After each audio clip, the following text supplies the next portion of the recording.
So today I get the great chance to teach you guys about entropy. So I know a lot of people do slideshows and PowerPoint presentations, but the way I learn best, I think, is just by somebody teaching me and having a whiteboard to see some practice problems and to show some examples. So that is what I'm going to be doing. So to help you understand entropy, I have a couple of examples. Because entropy is something that is always happening naturally in our environment. So, for example, a car, if you don't drive it and you just leave it on the side of the road for a long period of time, what's going to happen to it? Is it going to get newer? Is it going to stay the same? Or over time, is it going to get older and it's going to start to age? So if you leave that car there for a period of, say, 10 years, coming back to it, it's not going to be the same car. And that's what entropy does. It's this naturally occurring chaos that things in order naturally move to things in disorder. So it's kind of like your room, right? So your room will start off the week very clean. You've just cleaned it. It looks very nice. And so then over time, throughout the week, you're not really doing too much to it, but stuff starts to get left behind, stuff gets scattered, and now you have a messy room by the end of the week. And it's going to require energy to take that room and make it clean again. Okay, so if you break a glass, you can't use by the same, falling motion rebuild it. And so to break down, entropy is always going to be naturally happening, but it takes energy to reverse it. And so to help you understand this, we have to understand the second law of thermodynamics. And the second law of thermodynamics is that delta S, or S, which of the universe, which S represents enthalpy, universe is always increasing. And the reason that is because each reaction that happens on this planet and each thing that we do causes things to get more spread out. So for example, if I have a hot object in a room, it is going to naturally cool down. And the reason that isn't to keep this object hot, you're going to have to put energy into it. So that's what I mean by always gaining chaos. And this even happens on a molecular level. And so if you have, say, for example, a process occur, so your S of your system plus your S of your surrounding is always going to equal a positive S of the universe. So, for example, if your S of the system is pretty negative, then this is going to have to be more positive. Because, like I said, the entropy of the universe is always going to be increasing. And it has been, forever. And so, to help you understand this, when these particles start to diffuse and they get bigger or whatever happens, or as the entropy increases, so does the number of microstates. So what do I mean by microstates? So microstates are the position or the instantaneous velocity of a system of these little particles. So I kind of have a little example here, and we saw this in class 2, right here. If this is an isolated system, and I close it off right here, and I have 3 particles, how many microstates can we get? So, what do I mean by that? Well, if I were to open this up, I'm actually going to make this a little bit smaller.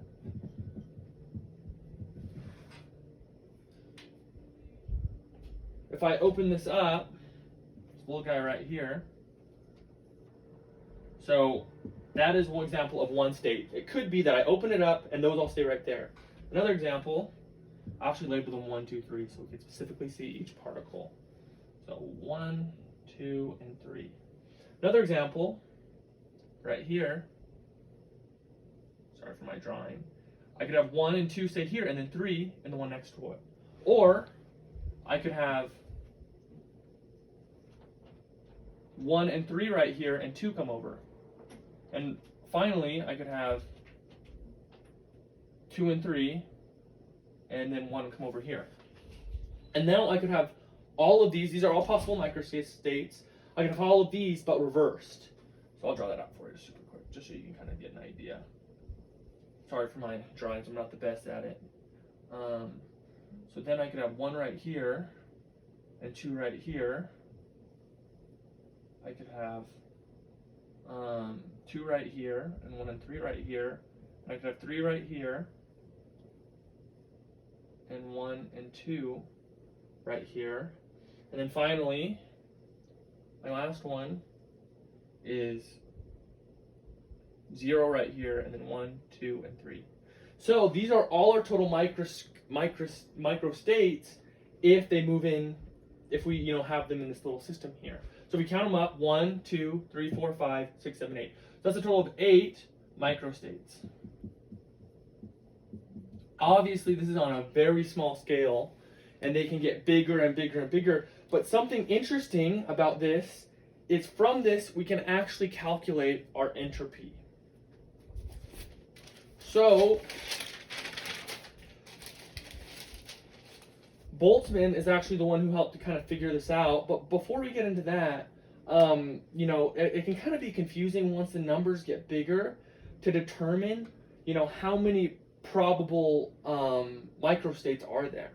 So I kind of learned this cool little trick. For example, for this one, all you do is you put it to the power of how many states you have. So for this one, when it was closed off, if this is my volume, for example, this is just a volume represented by the letter 1, the number 1, it's going to be to the power of 3. And that's just going to be 1 possible microstate because it was closed off. But if I open it and I double it, that's going to be 2 to the power of 3 is going to be 8. And so that's a quicker way, once the numbers get bigger, to determine our number of microstates. And then moving on from this, Ludwig Boltzmann helped us find how we can convert this into entropy. So we can take these microstates and view them in a macroscopic thermodynamic way. So looking at this is his equation. Our entropy is equal to the Boltzmann constant times the natural log of the number of microstates.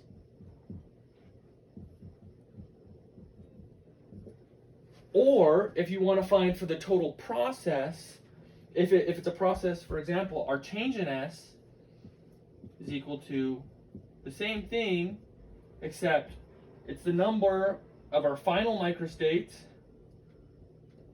over the number of our initial microstates. So if we kind of go back to this example that we had, all we have to do is plug in what we have into right here. So Boltzmann constant is equal to 1.38065 times 10 to the negative 23 joules per kilojoule, joules per Kelvin. And so what we have going on here is we plug in this guy right here, 1.38, I'm just going to put 1.38 for the sake of time, times 10 to the negative 23, times the natural log. How many microstates did we have? We had a total of 8. This is going to give us our S. And so, if you calculate this out, it should give you a total of 2.8696 times 10 to the negative 23 joules. So that's how we can take these microstates and actually figure out our entropy. And so moving on, getting into more calculations and helping to determine entropy of specific equations and specific systems, there's a good old law that we learned at the start of this unit that has really helped us out, and that is Hess's law. Which is, you can put in H, you can put in G, you can also put in entropy. So our delta S is equal summation of moles times our S of F minus, and this is of our products. I'll just put P for products. Same thing here. S, N, I'll just put it in. And a formation of our reactants. And so we're going to practice this even though you should know how to do it. It's this exact same, formula. The difference is with entropy, you see that we have it's joules per moles Kelvin, whereas most of the time it's just kilojoules per mole. So there's a little difference there, and especially it's important to remember when you get into Gibbs free energy when you're figuring that out. Okay, so we'll do some examples.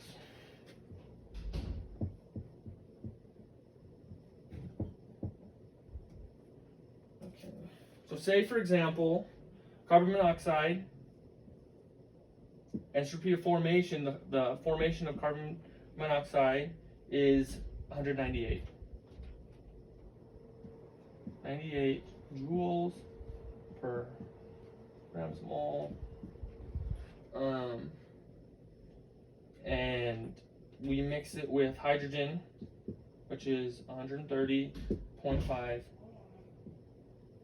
And then we get methanol, which is,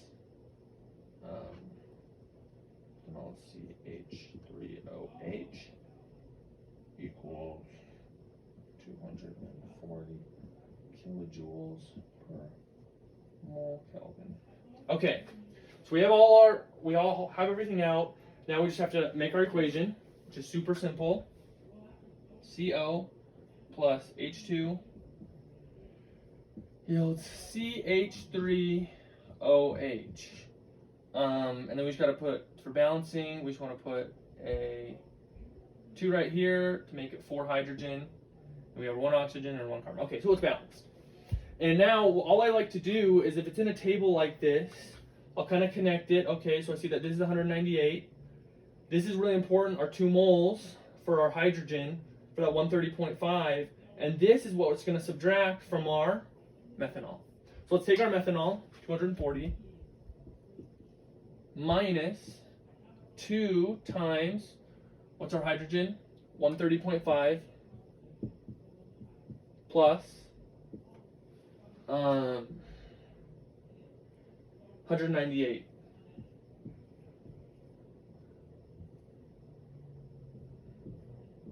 Okay. And so then make sure, this is important, that when you calculate this out, sometimes what people will do is they'll put it in and they won't double bracket this, and they'll think that this negative will come over here to the 198, but if you don't double bracket it, then this negative is only going to come into here, and you're going to get a wrong answer because it's going to treat this 198 as positive. So that's super important that you remember to bracket it, or even the best way to do it, to go super slow, is just to add this up and then keep this the same and then do your subtraction. So then, if this is what you do, you should get your change in entropy should equal negative 219 joules.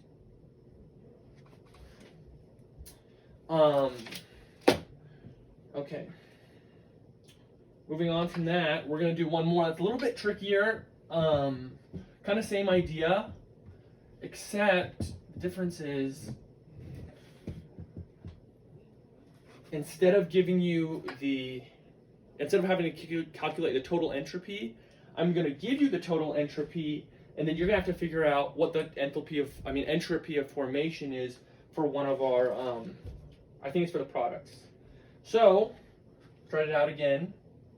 N2 is equal to 192, and you can just assume at this point that it's going to be joules per mole times Kelvin. I would write it out just for the sake of time. Maybe I'll just write it above.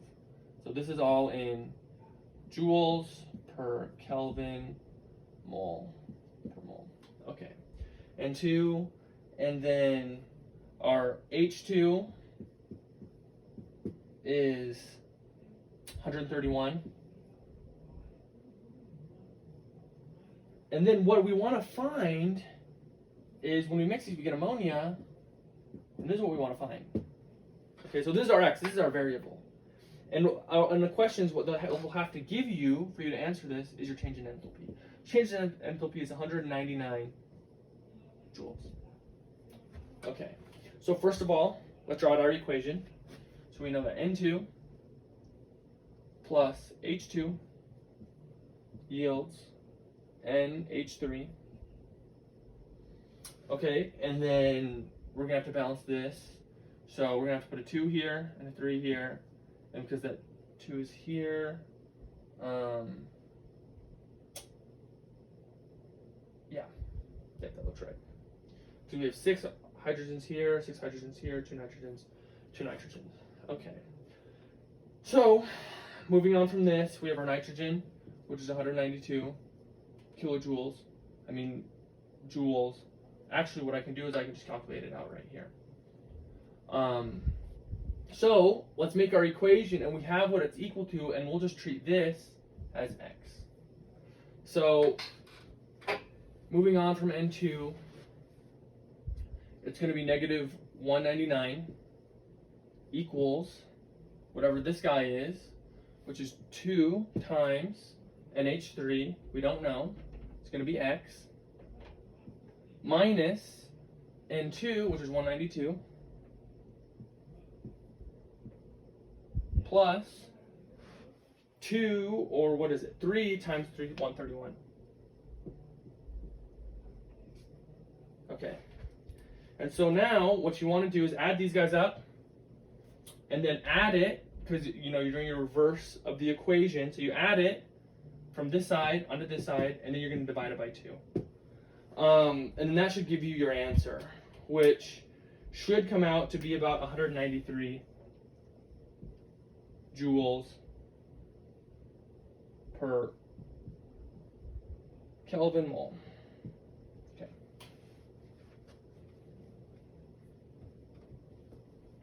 So that kind of gives you a feel for Hess's law. You should know how to do that. It can get a little bit tricky. The most important part is when you're calculating things with Hess's law, I found, is you really have to keep track of your moles, and you really have to keep track of where you're putting your signs, because you can get kind of tricky as you get negative signs and positive signs. Moving on,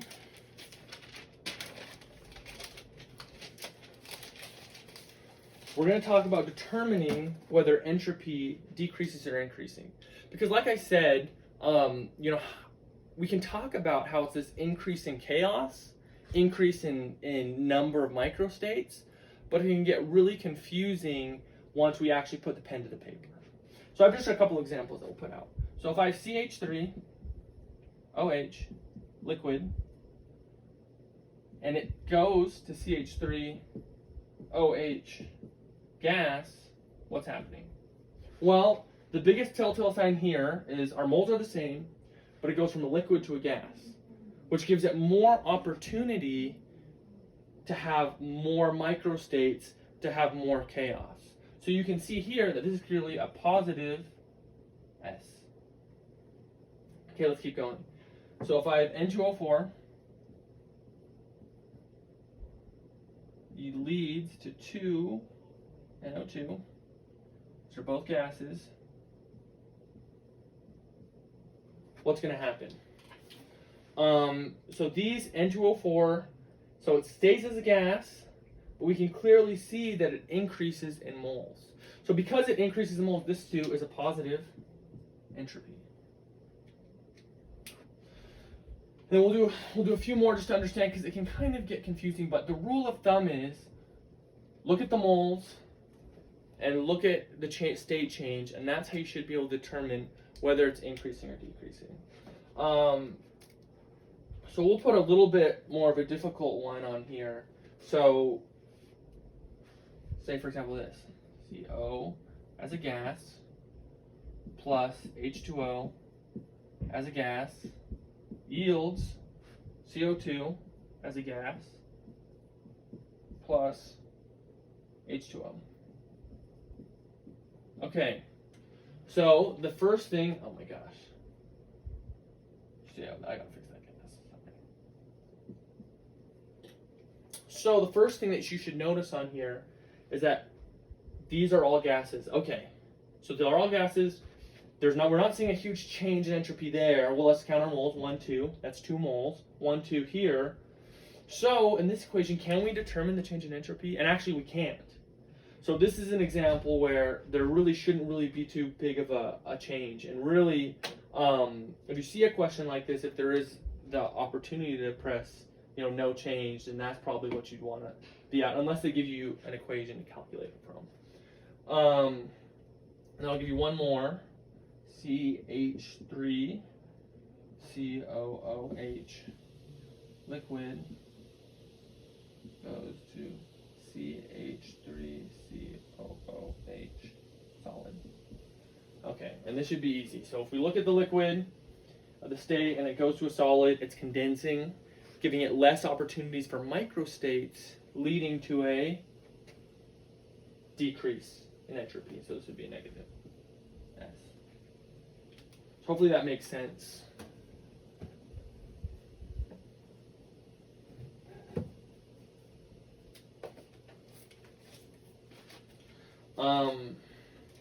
And so something that's important to realize is what are the factors that affect entropy?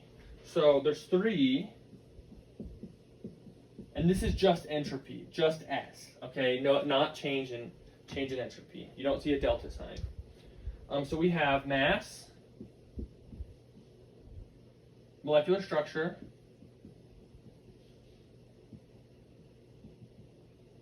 and rigidity. Okay, so our mass, if our mass increases or our number of atoms increase, then our S increases.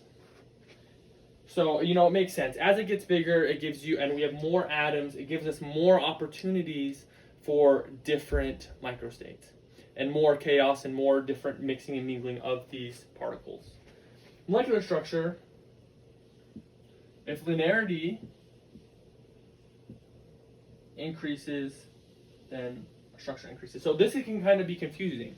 Well, what do you mean by that? So, for example, if I have a carbon chain, or let me erase rigidity, and I'll put and say I'll put the H's in. CH3, here. Let me fix this. CH3, CH2, CH2, CH3. This is going to have more entropy than this.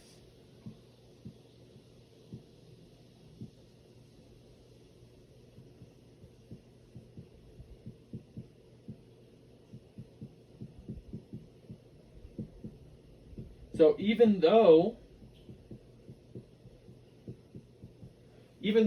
these are isomers, this is going to have a higher linearity. So just look for the one that looks the straightest or has the straightest line. And these big, complex, really thick ones really have a hard time, moving around, and they're more condensed. And normally that's why they have a lower entropy.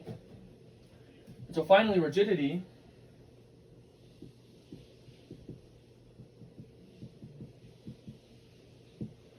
Rigidity, what that means is the lower the rigidity,